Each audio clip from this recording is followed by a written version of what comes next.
Assalamualaikum warahmatullahi wabarakatuh. Perkenalkan, nama saya Agustina dari 11 TKJ 2. Di sini saya akan mempresentasikan tentang routing. Pendahuluan.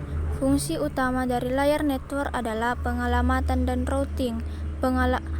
Routing merupakan fungsi yang bertanggung jawab membawa data melewati sekumpulan jaringan dengan cara memilih jalur terbaik untuk dilewati data.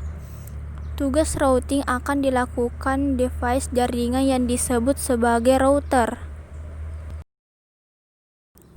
Router merupakan komputer jaringan yang bertugas atau difungsikan menghubungkan dua jaringan atau lebih. Tipe router yaitu komputer yang kita fungsikan router, peralatan khusus yang dirancang sebagai router. Tugas router memforward data atau fungsi IP forward atau harus diaktifkan menggunakan routing protokol atau algoritma routing. Data diatur oleh routed protokol. Router komputer. Router adalah komputer general purpose atau untuk tujuan yang lebih luas dengan dua atau lebih interface jaringan atau NIC card di dalamnya yang berfungsi menghubungkan dua jaringan atau lebih sehingga dia bisa meneruskan paket dari satu jaringan ke jaringan yang lain. Untuk jaringan kecil, interface-nya adalah NIC card sehingga router mempunyai dua NIC atau lebih yang bisa menghubungkan dengan jaringan yang lain. Untuk LAN kecil yang berhubungan dengan internet, salah satu interface adalah NIC card dan interface yang lain adalah sembarang hardware jaringan, misal modem untuk lasset line atau ISDN atau koneksi internet ADSL yang digunakan. Default gateway. Supaya router bisa meneruskan data, komputer yang ada pada jaringan tersebut harus menugaskan router untuk meneruskan data. Penugasan dilakukan dengan cara setting komputer default gateway ke router. Jika kita tidak setting default gateway, maka bisa dipastikan LAN tersebut tidak bisa terkoneksi dengan jaringan lainnya. Cara membangun tabel routing. Dua cara membangun tabel routing yaitu: 1. Statis routing dibangun berdasarkan definisi dari administrator.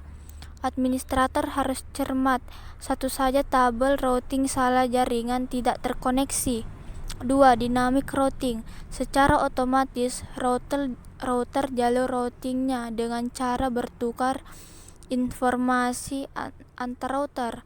Kategori algoritma dinamik yaitu distance vector dan link state. Distance vector. Router mendapatkan informasi dari router yang berhubungan dengan dia secara langsung tentang keadaan jaringan router tersebut. Berdasarkan informasi tetangga tersebut mengolah tabel routing.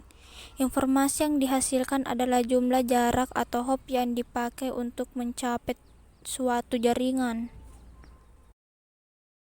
Cara kerja distance vector. Cara kerjanya bisa dilihat pada gambar berikut ini. Asumsi router keadaan baru menyala. Awal router hanya punya informasi tentang jaringan yang terhubung secara langsung dengan dia. Router akan saling mengirimkan informasi yang dia punya. Router RTA mengirimkan data tentang jaringan yang terhubung dia secara langsung. Router RTB juga mengirimkan data jaringan yang terhubung dia secara langsung. Setiap router melakukan pemeriksaan terhadap data yang didapat dibandingkan dengan tabel routing masing-masing router. Bila belum ada dimasukkan, jika dibanding jumlah hop. Gambarnya bisa dilihat pada gambar berikut.